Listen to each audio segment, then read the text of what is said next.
Hello everyone. This is number 0.6, how the war in Europe influenced conflict in Asia. This is the Pacific War from Kings and Generals. Let's go.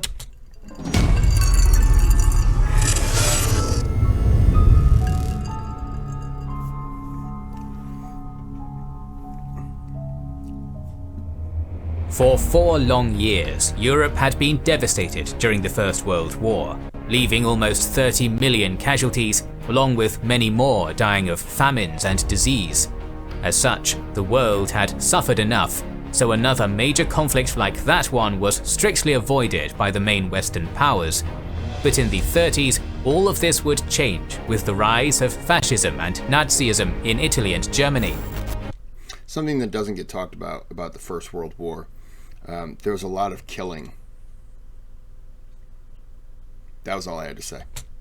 While the war between Japan and China intensifies and reaches a stalemate in 1939, a new conflict is brewing in Europe. A conflict that is destined to change the course of history. Join us as we take a look at the start of the Second World War and the effects it had on the Japanese Empire and the United States. By the way, don't forget to check out our podcast on the Pacific War. It has all the episodes in a long-form format with extra details. The link is in the description. Interesting. Snacking is always better than warring, and the sponsor of this video, Boxu, is here to give you the best snacks across Japan. On your own authentic Japanese subscription box from Boxu.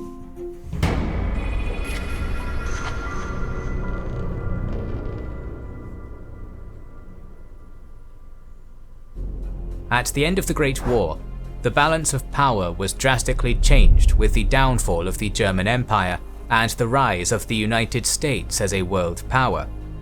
Because of the humiliating Treaty of Versailles, the newborn Weimar Republic was in a very difficult situation at the start of the Roaring Twenties, having to pay immense war reparations to their former enemies, and suffering a heavy military restriction upon its armed forces.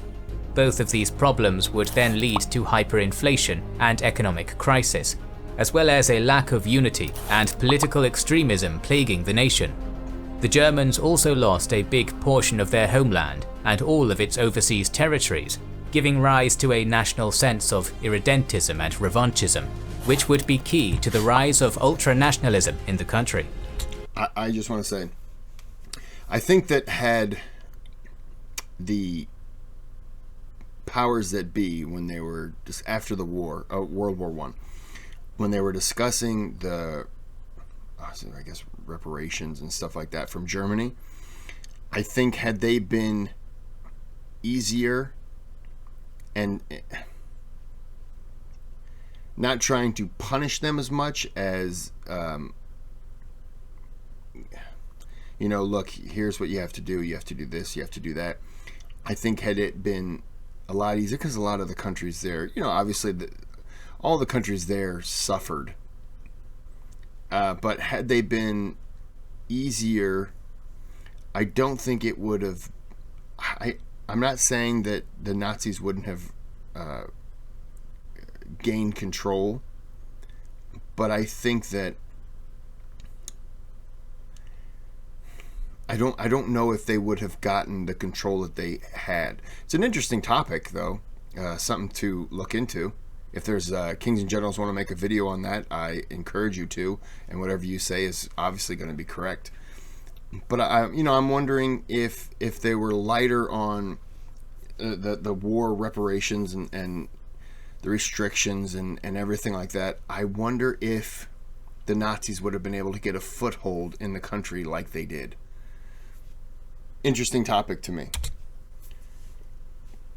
Concurrently, the Treaty of Versailles would also fail to concede to the Kingdom of Italy all of the territories that they had been promised for their participation in the war. This was seen as a great humiliation by the Italian nationalists, leaving the way open for the rise to power of Benito Mussolini and his fascist movement. It's another thing. From 1922 to 1934, Mussolini would go on to impose a totalitarian rule and build a solid groundwork for his dictatorship and his future expansionist prospects. Meanwhile in Germany, the far-right National Socialist German Workers' Party rose to prominence under the leadership of Adolf Hitler, with ultranationalism, radical anti-Semitism and anti-Bolshevism, as well as a complete rejection of the Treaty of Versailles as their core principles. Amid the political chaos of the Weimar Republic and the deterioration of the economy due to the Great Depression, Hitler's oratory skills, promising a strong central government, a racial cleansing, and an economic recovery, would earn immense support for the Nazi Party in the Reichstag. In 1932, the Nazis thus won the national elections and subsequently started a campaign of political pressure and intimidation against the other parties that would allow Hitler to establish a dictatorship and to become Führer by 1934. Hitler would then start a massive rearmament program, directly repudiating the Treaty of Versailles and remilitarizing the Rhineland by 1936. It's at this point that the mutual hatred for Bolshevism prompted the Japanese Empire and Nazi Germany to sign the Anti-Comintern Pact, directed against the Communist International and the Soviet Union in particular. Japan hoped that this would become a military alliance against the Soviets, but after Hitler surprised them by signing the Molotov-Ribbentrop Pact with Stalin, this was not an option anymore. Relations between Germany and Italy also improved during this period, resulting in the creation of the Berlin-Rome Axis. As the United Kingdom and France couldn't contain the rise of Nazi Germany, and as they didn't want a Second World War that would be even more devastating for their empires, an approach of appeasement was taken towards German and Italian aggression. In this way, Austria, Memel and the Sudetenland were annexed, and Ethiopia, Albania and Czechoslovakia were invaded by the Axis powers without any retaliation. Wary of the growing conflict that was brewing in Europe, the Congress of the United States passed a series of neutrality acts in the 30s that promoted isolationism and non-interventionism, trying to assure that the US wouldn't be entangled in European affairs yet again. And as the Axis powers were becoming ever more aggressive, the UK and France had no other choice but to prepare for war, guaranteeing the independence of Poland, Romania and Greece in 1939. In response, Germany and Italy formalized their own alliance with the Pact of Steel. Thus, war was now inevitable. Meanwhile in China, after 2 years of bloody fighting, the Chinese were completely demoralized, and the Japanese continued to press their advantage. In February, Hainan Island fell to the Japanese, hoping to use it as a base for future naval invasions and bombing operations in southern China. Furthermore, the long Nanchang campaign concluded with the occupation of the city by early May, and the consolidation of their presence in the Jiangxi and Hunan regions. At the same time, conflicts with the UK would erupt because of the foreign aid that was flowing to China through Hong Kong and Indochina, consequently straining British-Japanese relations. But Japanese momentum would be interrupted by the escalation of border conflicts with the Soviet Union. As we've already covered, a big portion of the IJA command desired war with the Russians, with the objective of destroying communism and securing the resources of Siberia. This expansionist doctrine, known as Hokushinron, drove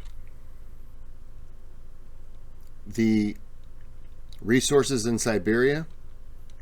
What were they wanting? Snow? drove Tokyo to sign the Anti-Comintern Pact in 1936, thus threatening the position of the Soviet Union in the east.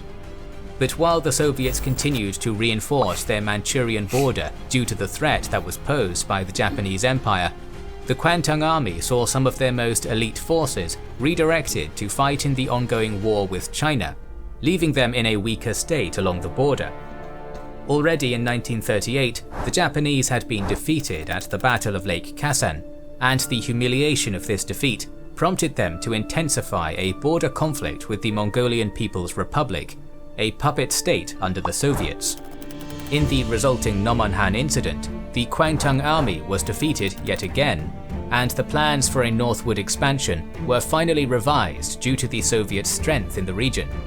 If you want a more in-depth coverage of this incident, don't forget to check out our video on the Battle of Khalkhin Gol. We know you'll absolutely love it.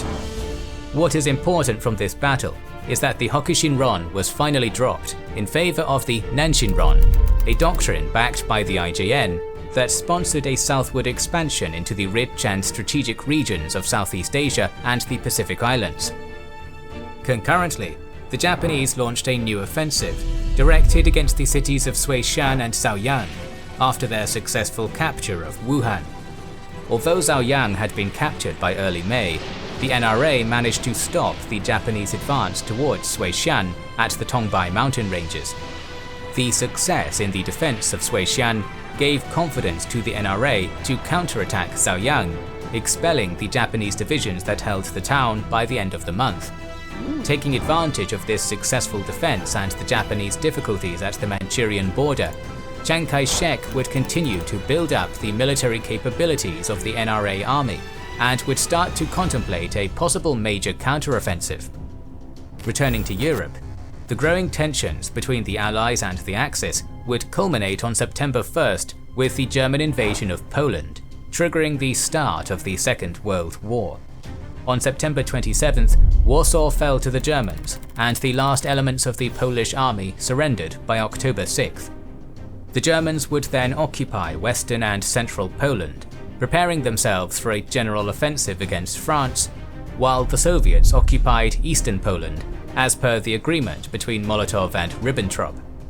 And back in China, the Japanese wanted to restore morale after their recent defeats and the general stalemate on the Chinese front, so they started a new offensive south of the Yangtze River, aimed at the major city of Changsha. The campaign was bloody, but General Xue Yue cunningly started to execute magnetic warfare, in which the advancing Japanese soldiers were attracted to ambushes, flanking attacks and encirclements, thus inflicting heavy casualties on the IJA. The loss of life finally forced the Japanese to withdraw across the Liaodao River by late September, making Changsha the first major city to successfully repel Japanese advances, and Xue would press his advantage with a counterattack that decimated the retreating invaders. By October 10th, the success of Xue's counteroffensive meant that the Chinese had recovered much of Hunan, southern Hubei, and northern Jiangxi. Nonetheless, another Japanese offensive in November was highly successful at occupying South Guangxi and its capital Nanning, thus cutting off Chongqing from the ocean and effectively severing foreign aid to China's war effort via the sea. Now Indochina, the Burma Road and the Hump were the only remaining effective trade routes. But at the same time, Chiang's winter offensive was finally ready to be launched. The NRA planned to conduct multiple attacks on all fronts to tie down the Japanese forces and prevent them from preparing new offensives. In late November, the winter offensive commenced, and the Japanese braced themselves to withstand the NRA onslaught, seeing major fighting until late March 1940. In the north, despite tying down and causing heavy damage to Japanese forces, the objective of seizing all major towns in southern Shanxi was not met, and thus the operation was seen as a failure. Yet the Japanese invasion of West Suiyuan and Ningxia was also defeated by warlord Ma Hongbin and his Hui Muslim troops, forcing the invaders back to the town of Baotou during the Battle of Wuyuan. Meanwhile in central China, Japanese soldiers were successfully tied down south of the Yangtze River with relentless attacks, although the objective of recuperating Nanchang and Wuchang didn't come to fruition. While north of the Yangtze, Chinese forces would be completely defeated by the Japanese defenders, suffering heavy casualties. And in the south, the Japanese advance at South Guangxi and Yunnan was finally stopped, and a counterattack by General Bai Chongxi managed to recapture the cities of Longshan and Yingde, getting near Guangzhou. While the NRA failed to meet most of their prime objectives, overall the winter offensive was very successful at cutting down Japanese strength in China, inflicting more than 20,000 casualties on the invaders. How much of Japan, like percentage-wise, how much of Japan's force is fighting in China at this moment? I don't mean today, because I know that's zero. But like, what would 25, 50%? How big, and maybe I missed it, but how big is Japan's army in this period? Military, sorry. But yeah, it seems like China's getting a foothold, and they're giving up ground, but they're able to fight back. And I'm guessing it's because they have just vast more soldiers, people, to throw in harm's way to beat them back. Excuse me. And the aid that's coming to them, that certainly helps too. Also demonstrated to the British and Americans that the KMT were capable of tying down the Japanese, thwarting them from aiding Nazi Germany or Fascist Italy. From this point on, Britain and America began loaning greater amounts of money to the Chinese war effort. At the same time that the winter offensive was ending, Nazi Germany was preparing for their major offensive against France. But first, the Nazis would invade Denmark and Norway in April, conquering the two countries within 2 months. To circumvent the strong Maginot Line on the French border, Germany then decided to invade Belgium, the Netherlands and Luxembourg to blitzkrieg through the Ardennes and cut off Allied defences in the north. On May 10th, the Battle of France began, and in 2 weeks, the Benelux nations had already been deeply penetrated. Pushed to the sea, the surrounded British, French and Belgian soldiers fiercely resisted the German assaults until June 4th, when the evacuation from Dunkirk was finally completed. The next day, the Nazis started their general offensive through the Somme and Aisne rivers, decisively defeating Allied forces with their superior tanks and airplanes, and occupying Paris on June 14th. The ensuing collapse of the French army successfully terminated the campaign, and the Axis powers would go on to occupy France and to establish a puppet government in Vichy led by Philippe Pétain. In July, the Germans then prepared to start a naval and air blockade of the British Isles. A battle for air supremacy over the islands ensued, and the Nazis would start night bombing operations on Britain with the objective of forcing them to surrender. The UK was now alone, under bombardment and suffering the threat of possible naval invasion. This was the darkest hour for the Allies. The Japanese knew the Battle of Britain would see large numbers of British forces leaving Asia to help the home front, leaving places like Hong Kong vulnerable to attack. Hong Kong remained a major trade route for foreign aid to China. Furthermore, since the start of World War II, President Franklin Delano Roosevelt had announced that he would revise the Neutrality Acts with a cash and carry policy that allowed the sale of military arms to China and the Allies, hoping that American support would be enough to stop Japan and Germany. China in particular had already been receiving valuable American aid since the USS Panay incident, as no formal declaration of war had ever happened. But after the fall of France, although the US population was still definitely anti-war, FDR would intensify the naval buildup pushed with the Vincennes Acts, and would begin to preemptively prepare for a war against the Nazis. Concurrently, the Japanese would be victorious in June with a minor offensive directed towards the capture of the cities of Yichang and Shaoyang, setting up an important airbase to intensify the bombardment operations in China, and against the capital at Chongqing in particular. The Japanese would also allow German raiders operating in the Pacific during this period to resupply at Micronesia, which greatly increased tensions between Japan and the Allies. In the end, the problem of the British and American aid to China would force Japan to formalize its alliance with Germany and Italy with the signing of the Tripartite Pact in September, although it wouldn't join the war efforts, only blockading by land the British and French concessions in China. It's with this layout that we leave you for now, but join us next week as we finally cover the rising tension. That was very interesting. Well, I like that. There's just a lot going on. So many just battles. I'm starting to think this World War II thing was real. I'm joking. All right, I'm going to end this here. Like and subscribe, or learn to wear peanut butter socks.